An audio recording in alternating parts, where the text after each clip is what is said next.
Hi, I'm George the Antique Nomad. Come with me as I wander the country in search of valuable vintage, amazing antiques, and cool collectibles.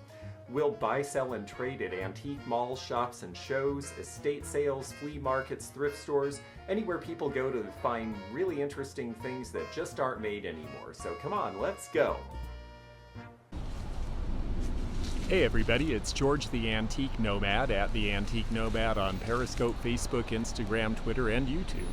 And I am in the 16-foot Penske traveling towards Kentucky with a big load of stuff going from the West Coast to the Midwest. And I am stopping today in one of my favorite places to shop along the way, which is Boise, Idaho.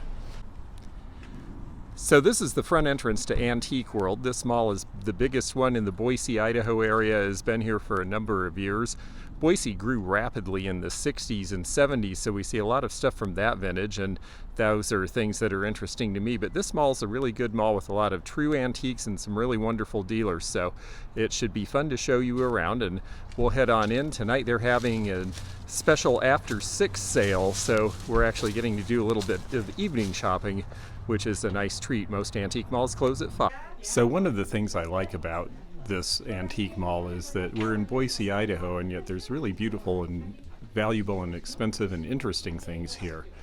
The first thing we see going in the door is this case full of Lalit Glass, and there are a lot of really beautiful pieces, discontinued pieces. This is the sort of thing you see on Rodeo Drive in Beverly Hills, so the fact that you're seeing some really lovely examples here is pretty special. There's a lot of smaller pieces here. With holidays coming up, people look for these sort of things as gifts and ornaments, and you'll see they've got a whole stand full of them there. We're going to pan out here and you'll see that there are a number of showcases all down the first row here, and we are here in an after hours sale. They have a rare sale going on where they are doing sort of spot sales, case to case, space to space, and it's all after 6, so we're getting to do some nighttime shopping here. There's a lot of Hollywood Regency gilded items in this case. 1960s and 70s boudoir items, very popular now. A lot of people have recollection of these, and they're functional items as well as being attractive to use. This next space here has a number of toys of various eras.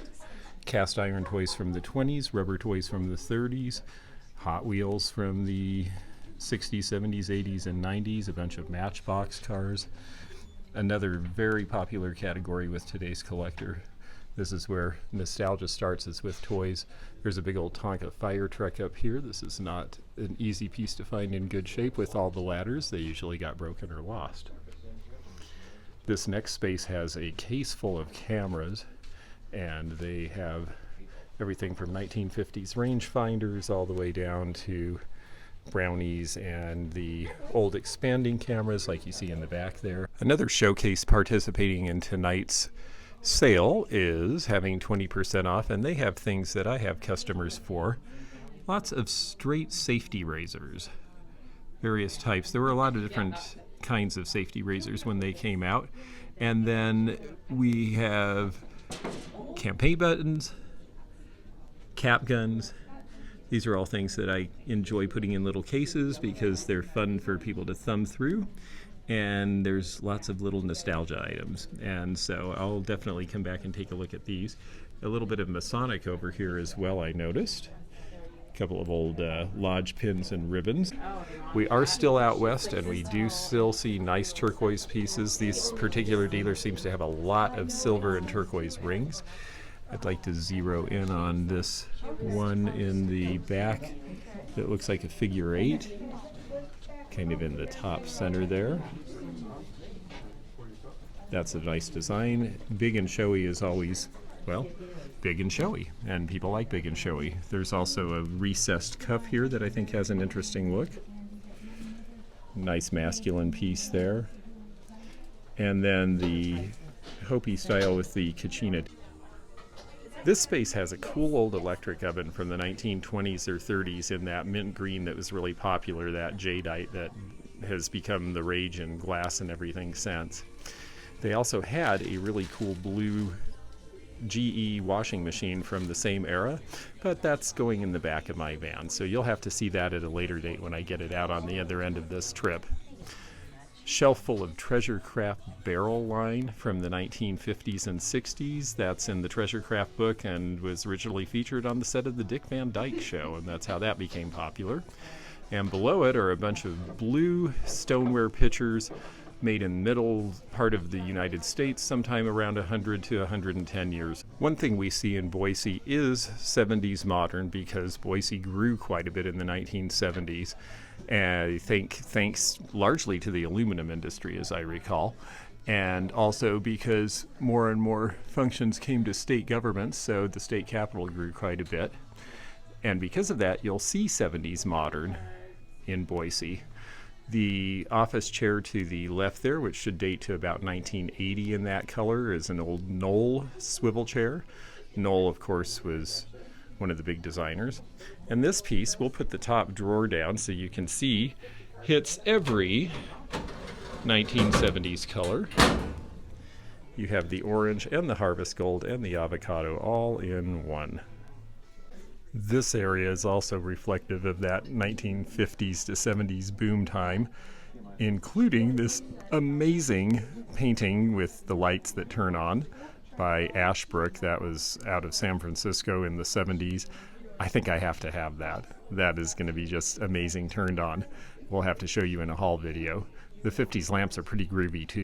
The butcher block table that you see here is heavily worn, which is actually a really great look.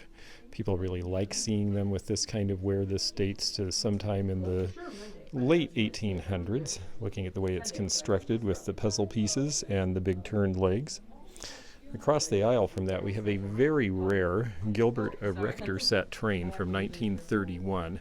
This was the beginning of the really serious part of the Great Depression, so there weren't very many kids whose parents could afford to buy them this, but you could build the super locomotive and 12 other models very hard to find, and when you built it, you would end up with something that looked a lot like this. It was a pretty amazing toy for 1931, and they're very rare, so it's really fun to see something like that in an antique mall here in Idaho. Again, you just don't know where you're going to find things in the antique world. There are interesting pieces that have been scattered all over the place. I personally find this brass and copper combination attractive in this old desk lamp from about 1900. We see a lot of interest in copper items in this part of the country because we're in the mountain states here. Some more Lionel train cars as well in the showcase here. You see an old passenger car from the 30s, and then some of the pieces from the 40s, 50s, and 60s. And then you've got the passenger cars that light up when they run the track. So pretty good collectible stuff here. That is just a gigantic scale for a particular purpose, which I am not certain to tell you what it is. It is quite large, and it's on this really amazing stand here that also has a balance as well. And you can see all the pieces here. But I do not know exactly what the function of this scale is. If someone out there watching can tell us, or this dealer's tag, nope, doesn't really say. We would definitely be curious to know. Something we see, and because we're still out west far enough, are these chicken feeders. This says Pacific. Pacific Pottery and Stoneware was out of Portland, and they were known in the 70s for creating really wild, funky-looking critters and wind chimes and that sort of thing, but they still made their utility ware and their old Crocs right alongside on the same production line, even in the 1970s. Another thing we're seeing in antique malls these days is more vintage fashion coming in, and it's a good thing because there's a lot of interest in vintage fashion, and there's some great styles that are coming back and appearing on runways, but also in closets near you. I noticed a piece back here that appears to be 50s with the really cool maroon and the big bow in the middle. The nice thing is a lot of these were made for more mature women in the day, which is good because these fashions now mainly are the province of younger women, and because people are taller than they were back then, people can still fit in the fashions of this era. It's pretty hard to find anyone who can fit in fashions from 100 years ago, as lovely as they were. They're all very tiny. There's also a nice Schiaparelli hat box. I don't think the hat is Schiaparelli, but there are some cute vintage hats, shoes, accessories, purses, and I especially like this one here, which I'll get around where we can see. This is Enid Collins. This is a version of Flower Cart in all white. All white was definitely the color for accessories, hosiery, even makeup in 1968. So I suspect that is when we would expect this to date, particularly because it has the more modern Collins of Texas logo with the horse jumping in the crescent moon. We also see a lot of interest in big wide swaths of the country in old farm type items, everything from scales to hay tongs to hanes, anything that was used in logging, anything that was used in coal mining, depending on the part of the country that you're from. People are really interested in what people do and what people did that use their hands. It's a pretty natural reaction in an era of great technological change that some people will want to go back to a time when people did things manually. And so these are artifacts from America's 20th century, where so many things were done mechanically, and there is interest in all that again. We see a lot of nice American oak furniture in this part of the country. Again, a secretary desk with a side mirror there from about 1890, a nice American piece. And then we see this really impressive door, and hanging on it, a really cool sign that I think I have to take home with me, because it says, "You are welcome to ask us for money," and it looks like it's right out of the 50s. Let's also take a look at the front of this space, because they do have a lot of nice antique Victorian American furniture. This restored mahogany shell-carved table from the 1890s is a handsome piece. Next to it is a hall tree. These are still very convenient things to have near the front door. You have an area to hang your coat, your hat, your umbrella. You've got an attractive style here, and then you can sit, put your shoes on, keep your boots under your bench. So it's a nice way to have a lot of utility in a small space. We can see by the tiger rays that this piece would have been made in the 1890s when they had the big oak trees and still could get that sort of a grain by cutting them. Next to it is a chest of drawers with a mirror, so I guess that would make it a dresser. This is going to date to about 1910. And next to that we have a solid wood oak file. It said oak, but actually it looks like it's simulated faux painting, probably on fur, to look like oak. And that should date to about 1920. This evil 1930s device will tell you your exact weight, and they are very, very proud of themselves for it. And I am sure it still is very exact. These were so well made, they almost never need calibration. And here it is from 1935 to your diet plan. This orange console bowl is a Blanco piece, and there's something interesting about it that I believe can be seen, hopefully. It is dated between 1958 and 1961 by the fact that it has an acid mark on it. We're going to turn it over and try to show you.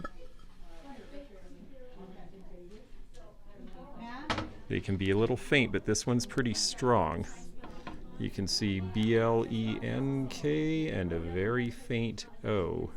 That is Blanco from West Virginia. Blanco Glass is still in business. They are one of the leading contemporary production art glass companies left in this country, and they have done some really amazing things over about a 70-year history. But that piece is a scarce one because with that mark it can only be from 3 years. It was hard to put the marks on the bottoms. They didn't come out very well, and so they quit doing it and went back to the old paper. We see a lot of kitchen booths in antique malls, but this one does it nicely in that they have things set out in a manner similar to how you might use them in a kitchen. Lots of things hanging on the wall where you can grab them, a rack of plates by everybody from Bauer to Franciscan up on the top.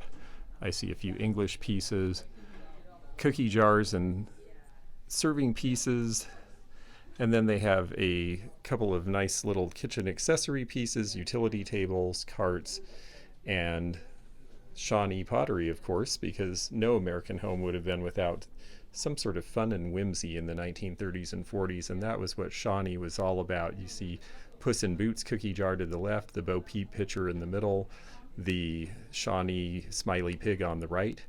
The decals and designs would vary, and there are definite value differences between the variations. Over here we have something that I always think is fun. Out of the 1930s, this Japanese lusterware. This is a sauce pot. His head is a shaker. And then there's the sauce spoon, which is his tongue. So you put it all together, and you got a pretty cute little guy there. Souvenir spoons are something we don't see so much anymore because when the price of silver runs up, unfortunately, a lot of people melt them. However, there are a nice grouping in this case, and we'll see all sorts of souvenirs. The handles oftentimes indicate where they are. Maybe we can turn so that you can see some of the designs a little better. A lot of times the design is also in the bowl. You'll see Leadville, Colorado, a very famous place in Western history. Grand Junction High School. You've got pieces with rose handles, one from the Seattle World's Fair, one from Yellowstone, very pretty one from a town in Idaho, and something from with the Native American from the Chicago World. This mall is also known for costume jewelry. There are a number of dealers here with good costume jewelry, everything ranging from good to great, depending on your taste. They have pieces ranging from Hattie Carnegie and Miriam Haskell to Renoir and Matisse Copper, and a lot of really pretty unsigned pieces as well. Here's another case with interesting ephemeral items, and I wanted to amplify on something I was speaking of earlier. I mentioned safety razors. Safety razors, of course, replace these straight razors that you see on the right here, which were the things that people used to shave up until about 1920s. This dealer also has various American-made and other offshore, but mainly Camillus, Schrade, and American-made pocket knives, hunting knives, scabbards, and down on the bottom it appears skinning and fishing knives. This space has some fun stuff that I wanted to show, particularly this propeller turned into a clock. They've also got an old concertina, which are these little accordions here. This is a Hohner made in Germany about 1900. And we're going to turn to the left. We'll see snowshoes. There's definitely snowshoes and snowshoeing in Idaho. We've got the TV lamp that is a duck, the decoy that is a duck, and to the left, a genuine copper still.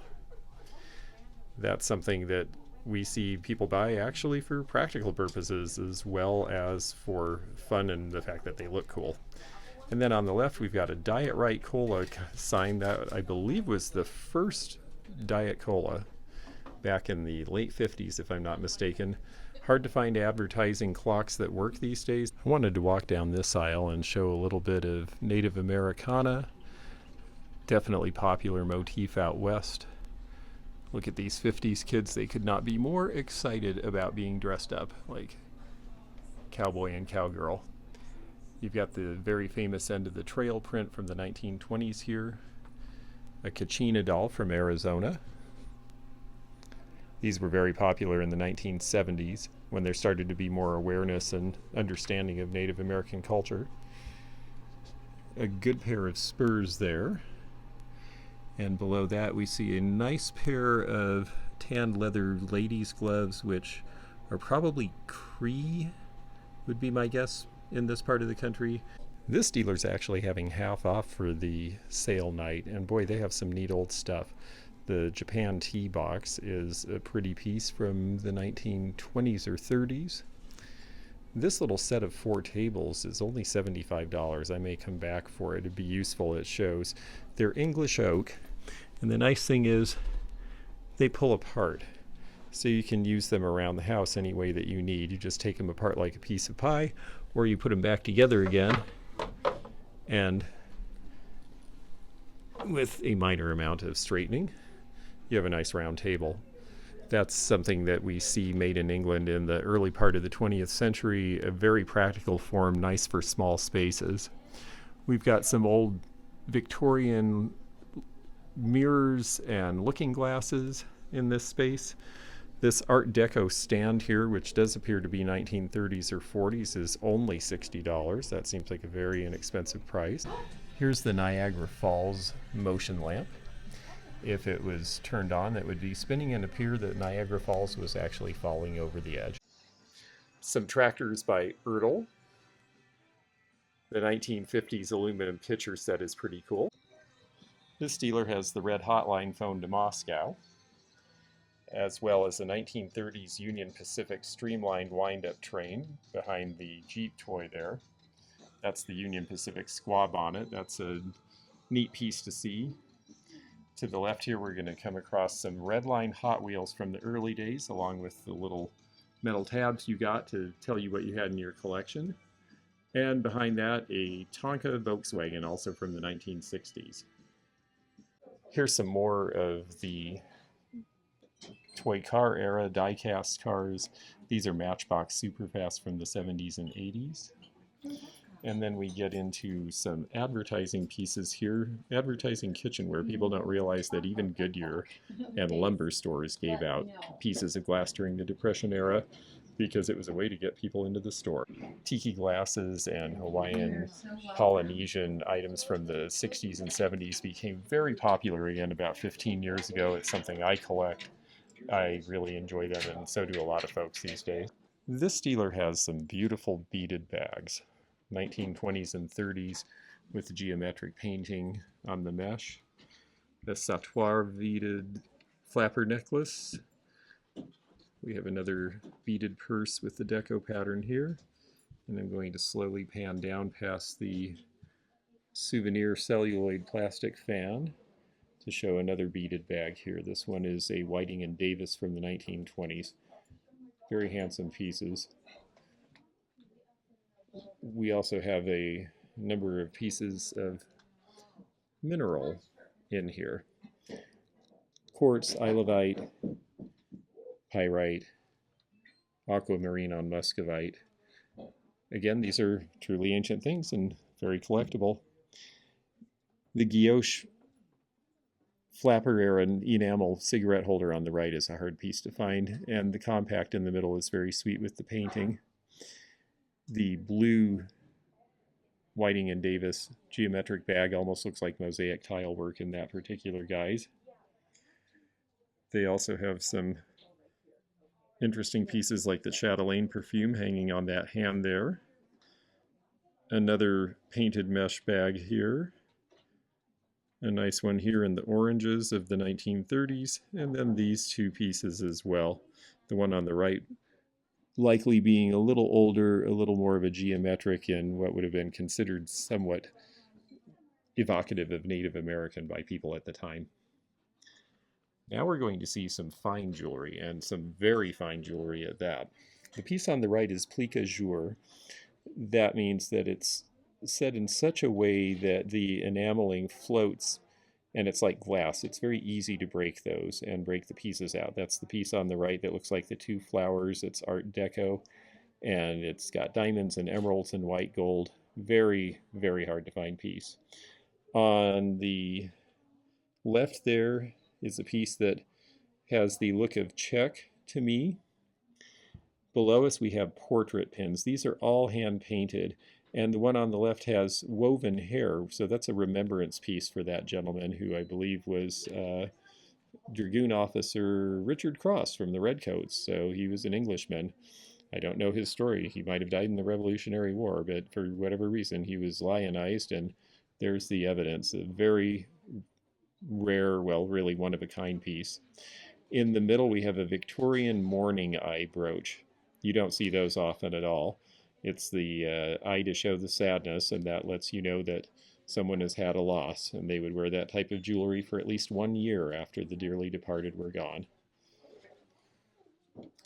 Georgian and Victorian pieces. The set on the left in the gold is Repoussé from the 1820s in its original box. That would have been made for a very wealthy person in England at the time. Very expensive set now. They're asking $9,500. In the right hands, they will get that price. On the right is an Egyptian revival brooch. In the back there, the hanging, that is a Russian piece with amethyst, 18 karat from the 1920s. And in the front is a Georgian almondine garnet, which is a little different shade than the garnets we see these days. That's from the 1830s. Also a really special piece. Here's a phenomenal Miriam Haskell bib down below here.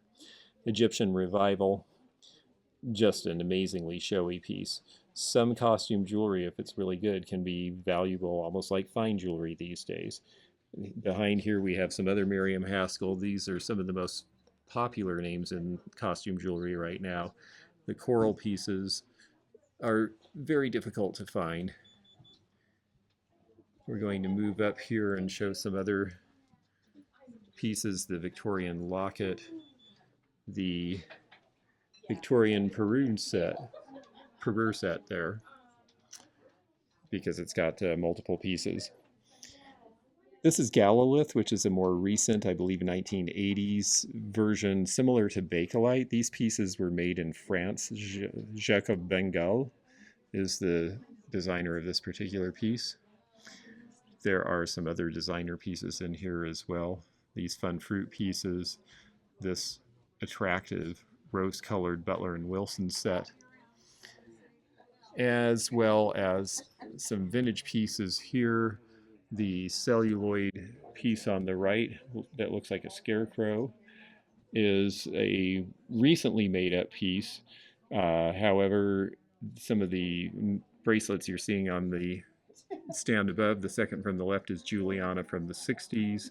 The third from the left is Signer, another good brand from that name and that era. So they have some really amazing jewelry here. There are a couple of people in this market who are known for jewelry, and so Boise is actually a very good place. There's some fun things to show in this case.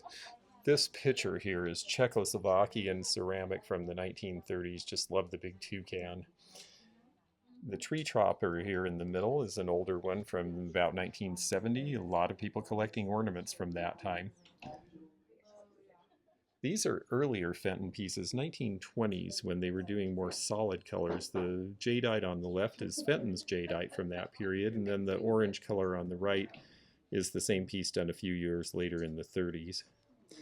In the back, the ruby red Crackle picture is by Pilgrim Glass Company. If we were able to see the bottom, you'd see a little waffle-shaped mark where the pontil was.